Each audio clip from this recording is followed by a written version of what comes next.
Hejka, dzisiaj pokażę Wam, jak zrobiłem gitarę typu Jazzmaster z korpusem wydrukowanym na drukarce 3D.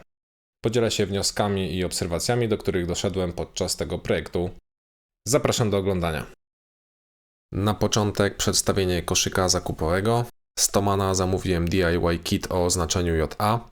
Mamy tu wszystko, co potrzebne, żeby złożyć gitarę, czyli korpus w stylu Jazzmastera, gryf, 21 progów, mostek Tune-o-matic, klucze olejowe, przetworniki P90, pickguard, w pełni zlutowana elektronika, którą i tak później przerobimy, i reszta sprzętu. Bardzo mi zależało, żeby to była gitara, z którą się polubię, więc postanowiłem trochę zmodyfikować specyfikację. Dorzuciłem do koszyka klucze blokowane i straplocki, a jeden z przetworników wymieniłem na P90 Interstellar od polskiego producenta Vermilion Pickups. Na Allegro zamówiłem taśmy na ślimaki, czyli po prostu taśmę z folii miedzianej, która posłuży nam do ekranowania gitary. Z jakiegoś powodu taśma na ślimaki kosztuje kilkakrotnie mniej niż ta typowo gitarowa, mimo że to ten sam produkt. Koszyk zakupowy zamykają dwa potencjometry logarytmiczne 500 ohm, opornik 150 ohm i kondensator ceramiczny 820 picofarad. O tym opowiem więcej za chwilę. Skoro mamy wszystkie komponenty, to lecimy do projektowania korpusu. Żartowałem, najpierw research. Trzeba się trochę dokształcić, im więcej wiem, tym lepiej i bardziej świadomie zaprojektuję potrzebne części. Wiem, że siła naciągu strun to jakieś 50 kg i działa od mostka do kluczy, próbując wygiąć gryf i wyrwać mostek. Jeśli jesteś osobą, która chce teraz napisać komentarz, że siły nie mierzy się w kilogramach, to błagam, zrób to. Jestem tylko małym twórcą i potrzebuję komentarzy. Wracając do tematu. Na blogu Prusy jest spoko wpis, który pomógł mi znaleźć odpowiedzi na pytania, które miałem w głowie, zanim zabrałem się za projektowanie. Link w opisie. No dobra, projektujemy. Plan jest taki, żeby podzielić korpus na części możliwe do wydrukowania, a potem połączyć je klejem i drewnianymi kołkami. Zrobiłem zdjęcie drewnianego korpusu, które posłuży jako referencja. Oczywiście zrobiłem je totalnie krzywo, więc ciężko było je dobrze skalibrować, ale z pomocą suwmiarki ostatecznie udało się zaprojektować wszystkie części. Centralna część została wydrukowana z 7 obrysami i 58% wypełnieniem, bo to właśnie do niej wszystko montujemy i musi wytrzymywać wszystkie naprężenia. Wydruk trwał 38 godzin i pochłonął całą kilogramową rolkę PLA. Chciałem, żeby gitara była lekka, więc pozostałe części, które nie muszą być tak wytrzymałe, mają 15% wypełnienia i razem ważą około 600 gramów. Fajnie, jeśli gitara jest dobrze wyważona i nie leci na główkę. Po cichu liczyłem, że przypadkiem nam się to uda. Pewnie da się to sprawdzić przed wydrukiem wszystkich części, ale jeszcze nie potrafię robić takich symulacji. No dobra, wszystkie części są wydrukowane, więc przechodzimy do składania gitary. W zestawie dostajemy taką łopatę, więc zaznaczyłem ołówkiem pożądany kształt główki, wyciąłem go i wykończyłem papierem ściernym od gradacji 240 do 2500. Przydatne okazały się takie uchwyty do papieru ściernego, można je wydrukować w jakieś pół godziny. Kolejnym krokiem był montaż blokowanych kluczy.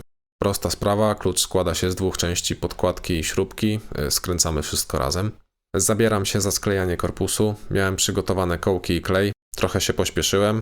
Gdybym w slicerze obrócił części, to ta pierwsza lśniąca warstwa byłaby od frontu. Jest jak jest, wyszło jak wyszło. Złożyłem korpus, wkręciłem gryf, zamontowałem mostek i kołki do paska, na razie te bez straploków, i zabrałem się za ekranowanie gitary. To chwilę trwa, więc w międzyczasie opowiem Wam o zmianach w elektronice. Zestaw przychodzi z dwoma potencjometrami logarytmicznymi 250 ohm, które wymieniłem na bardziej pasujące 500 ohm. Dodatkowo na potencjometrze Volume zrobiłem mod o nazwie Treble Bleed. Do tego potrzebujemy wspomnianego wcześniej opornika i kondensatora. Modyfikacja pozwala zachować wysokie częstotliwości przy ściszaniu gitary. Wracając do ekranowania, ważne, żeby ekran był połączony z masą układu, inaczej nie zadziała tak jak powinien. Dorzuciłem więc kabelek. Może nie najładniej, ale działa. Na koniec przylutowałem przetwornik od Vermilion Pickups, przykręciłem pickguard do korpusu, a kremowe gałki potencjometrów zastąpiłem srebrnymi. Według mnie lepiej pasują. Zamontowałem struny i na tyle, na ile potrafię, wyregulowałem gitarę. Udało się uzyskać akceptowalną akcję strun, intonacja też jest w porządku, pewnie da się to jeszcze lepiej ustawić, ale już teraz jest zaskakująco dobrze. Gitara trzyma strój, nie jest to zabawka i naprawdę da się na niej grać. Przy okazji jest przyjemnie lekka. Minusem jest to, że leci na główkę, czyli nie jest dobrze wyważona. Prawdopodobnie wydrukowanie tylnych części z większym wypełnieniem by to naprawiło. Pewnie zastanawiacie się, jak to brzmi, więc zapraszam do posłuchania próbek.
Dotarliśmy do końca materiału.